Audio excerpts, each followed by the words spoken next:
What's up, Instagram? This is not my first time going live in my life, but this is my first time going live on Instagram. At least on this page, anyway.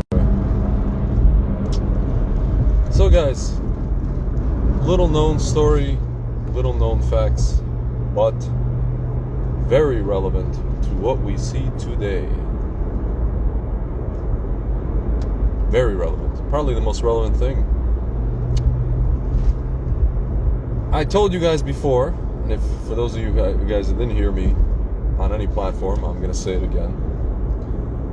The entity that helped the patchwork of Arab tribes who were living on the land of Israel due to the Islamic conquest, they were living there for a while. The tribes from Yemen, tribes from Iraq, tribes from Syria, tribes from Egypt, tribes from Lebanon, tribes from what today is Jordan, which is, by the way, the real state of Palestine, tribes from Saudi, and tribes from, I want to say Oman also, maybe? I'm just trying to remember all the names that were read off, the last names of Palestinians, and where those last names hail from. So, in 1964, the KGB came along and they found a Egyptian commie by the name of Yasser Arafat, and they trained him and tasked him with fomenting this entity called the Palestinian movement as a Palestinian state. And so, what's that, guys? Just getting a phone call here. This is lovely. Lovely.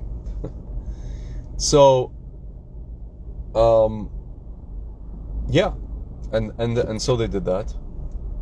And one of the things the Soviet Union started doing was funding the militaries of all these Arab states. For what? For the purpose of basically taking over the land of Israel. We're talking about after 1948. Interestingly enough, guys, and some of you may come and say, well, didn't Stalin vote for Israel to be, the state of Israel to be created in the UN? Didn't Stalin vote for that? Yeah, of course Stalin voted for that. You know why he voted for that at the time, guys? Because he was under the impression that he had good little Jewish socialists by the name of Ben Gurion and by the name of a few other guys, maybe Weitzman, I want to say, who would be his front in the Middle East. And then very, very quickly he realized that that's not going to be the case. And so he started arming, and then Khrushchev after him started arming even more all the Arab nation states, to the point where, when you fast forward, I'm just going to fast forward obviously to 1967, Egypt lined up its tanks, Syria lined up their tanks, Lebanon lined up their tanks, I believe Jordan as well, and they had their planes ready to go as well, and which were, by the way, MiGs, if I'm not mistaken. And so Israel, what did Israel decide to do? Preemptive strike. Non-religious government went by what the Torah says to do. If somebody's coming to kill you, rise up and kill them first. Guys, so what happened when Israel did that? Israel decimated on the first or second day of the war, before any kind of ground troops, they decimated the Egyptian Air Force, nearly all of it, right? What happened when that happened? Ladies and gentlemen, in the Soviet Union, all of the sudden, Soviet citizens started calling Jewish citizens of the Soviet Union, Soviet Jews, who had never been to Israel, who knew nothing about Judaism, who knew nothing about Zionism, who knew nothing about anything, who were raised as atheists. All they knew was that to be a Jew is to be different. Why are they different? We have no idea. We're just different. Some people knew something, but most people didn't know anything.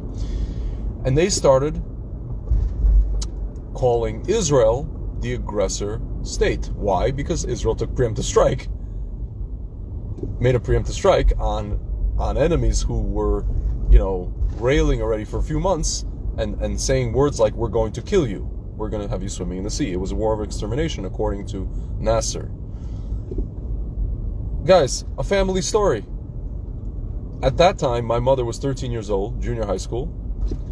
I believe that she and her close friend were the only Jewish children in that class, maybe one other Jewish guy.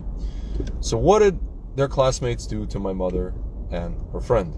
They shoved them under, both of them together, under a desk, and they made paper airplanes, and they proceeded to throw paper airplanes at them as if to, in retaliation for the Israeli Air Force decimating the Egyptian Air Force, which, by the way, was trained by Soviet, and that's another story, guys, I'll tell you in a second, by Soviet officers. By the way, why were they so upset? Because there were Soviet soldiers and officers there who also were killed by the Israeli army, by the Israeli Air Force, excuse me. And so they proceeded to throw paper airplanes at my mother and her friend under the desk for about an hour, calling them what?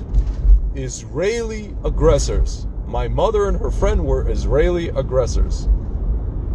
They had never been to Israel. They had no idea about the Torah. They weren't even allowed to leave the Soviet Union. Israeli aggressors, ladies and gentlemen. Does that sound familiar to you? Something that might be happening in diaspora countries where Jews live all over the world today. I mean, they're calling us Jewish occupiers. What does, ladies and gentlemen, again, we know the question. We know the answer to the question. The answer is nothing. But the question is, what does attacking Jews in New York, Los Angeles, or how will attacking a Jew, whether he's Zionist or not, in New York, Los Angeles, or wherever else around the world, free Palestine? How will that achieve freeing Palestine? What? All of a sudden, we are attacked and we're killed, and our relatives are gonna lobby for the Israeli government to disband, to leave Israel and give it back to the Arabs? Obviously, that's not going to happen, guys. Obviously, it has nothing to do with the Palestinian state. How do we know that, guys? Because from 48 to 67, who controlled Judea and Samaria and Jerusalem? The Jordanians. Who controlled Gaza? The Egyptians. Ladies and gentlemen, they had, let's just say, even before that, there was not even an idea of a Palestinian state, but they had about 19 years to create one, to give their brethren a state. Nothing. Kurnisht, as we say. In Chulim, as we say in Yiddish. Another story for you guys, and I'll end off there because it's Thanksgiving. At the time, in 1967, my grandmother worked in this government office connected to the military. So there was a lot of military, officers there and high-ranking officers.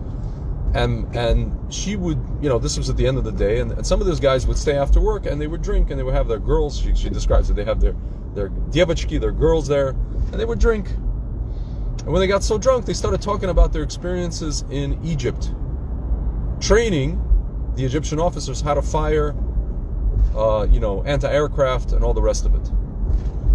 And my grandmother basically said, those guys, we're calling those guys complete idiots. They said, we cannot believe, we thought that they were going to run the Israelis over, that they were going to flatten them like a pancake. We can't believe that what the Israelis did to the guys that we trained. And those guys are dumb as bricks. They called the Egyptian officers dumb as bricks. She said that they said, we didn't even know how to train them. We didn't even know what to do with these guys. They're praying 5 times a day. They're lazy. When they're not praying, they sleep. They hang out. It's very hot. And we tried our best. And as you could see, nothing worked. The entire Air Force of Egypt got decimated in one day, in a few hours. I forget the name of the operation. I was just looking at it on Wikipedia yesterday. And that's it, my friends. So the story that you hear, or the scenes that you see here on college campuses, on the streets of major cities around the world, calling Jews the aggressors, calling Israel the aggressor, my friends, this is nothing. When Israel was aggressed upon, of course, and mercilessly, in this case, raped, and all, I can't even describe to you the scenes, something out of Tisha B'Av. This story is nothing new, guys. And if you're wondering where this indoctrination, where these slogans come from in the college campuses that your children go to, which you guys dutifully pay $60,000, $70,000, maybe even $80,000 a year, it comes directly from the Soviet Union. Indoctrination. My friends, if you want further elaboration on that, there's a beautiful, series of videos from a gentleman. He was a former KGB agent, supposedly, His name is Yuri Bezmenov, or Bezmenov, however you guys pronounce it. And the interviews are from the early 80s or mid 80s. Him talking about indoctrination, Soviet indoctrination in universities and in Hollywood as well, and culture. And he said this in 1984 and 85, that it's actually, at that time, it was already fulfilled. So you can imagine what's going on now, guys. What's going on now is already, that's it. It's complete, as Trump would say, complete capture. It was captured. I don't like people who were captured.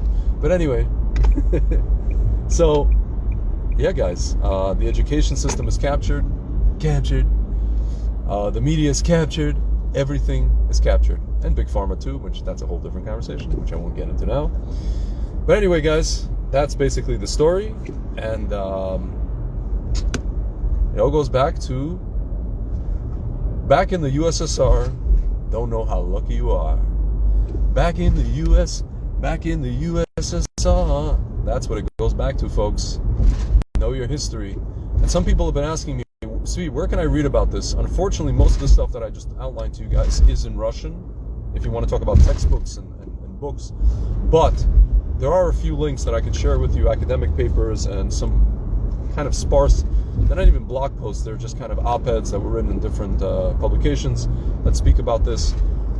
Maybe I can get one of my parents on and they can talk about it, because, folks, all the stuff, the Palestinian state, the notion of a Palestinian state, the notion of Israel being aggressor, the notion of occupier, the notion of this, the notion of that, everything you hear and see today is from the Soviet Union and from the professors that were trained, that taught in American universities, and from their students who became professors, and from their students who became professors. My friends, it's all what we call in Hebrew a Mesorah, a tradition.